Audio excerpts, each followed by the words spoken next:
ഓണം വന്നേ. സോ അത്തത്തിൻ്റെ ദിവസം തന്നെ ഞങ്ങൾക്ക് ഓണം സെലിബ്രേഷൻ ഉണ്ടായിരുന്നു. അതിന് വേണ്ടിയിട്ട് ഓണത്തിൻ്റെ സാരിയൊക്കെ എടുത്ത് ഞാൻ റെഡിയായി പോയിക്കൊണ്ടിരിക്കുകയാണ്. ഓണം സെലിബ്രേഷൻ സ്റ്റാർട്ട് ചെയ്തത് വിത്ത് ഗണപതി പ്രെയർ ആണ്.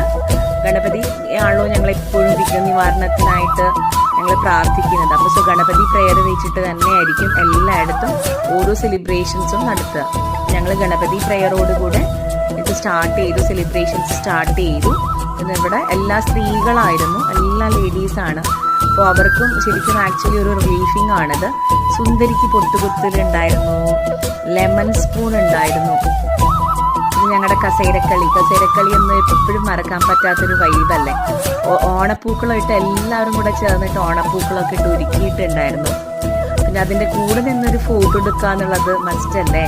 പിന്നെ അവിടെയുള്ള ഓരോരുത്തരുമായിട്ടും ഞാൻ ഫോട്ടോ എടുക്കുമായിരുന്നു. സെൽഫി എന്നുള്ളത് തന്നെ ഒരു ഇപ്പോൾ വഴിപാടോ അല്ലെങ്കിൽ ചടങ്ങോ അങ്ങനെയായി മാറിയിരിക്കുകയാണ്, മസ്റ്റാണ്.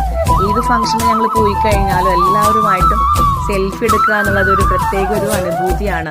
ഞങ്ങൾക്ക് ഭാവിയിലാണെങ്കിലും ഇവരുടെ ഒപ്പമുള്ള മെമ്മറീസ് ഞങ്ങൾ സൂക്ഷിച്ചു വെക്കുന്നത് വളരെ ഞങ്ങൾക്ക് സന്തോഷം തരുന്നതായിരിക്കും.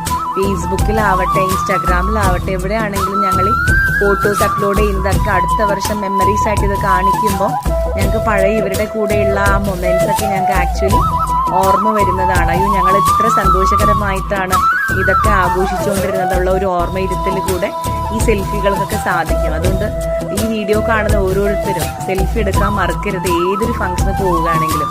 പിന്നെ ഞങ്ങൾക്ക് ഓണസദ്യ മസ്റ്റല്ലേ സെലിബ്രേഷന്. അപ്പോൾ ചോറ്, സാമ്പാർ, പിന്നെ പുളിശ്ശേരി, ശർക്കര വരട്ടി, പിന്നെ കായ ചിപ്സ്, പാവയ്ക്കയുടെ കറി എല്ലാം ഉണ്ടായിരുന്നു സദ്യ.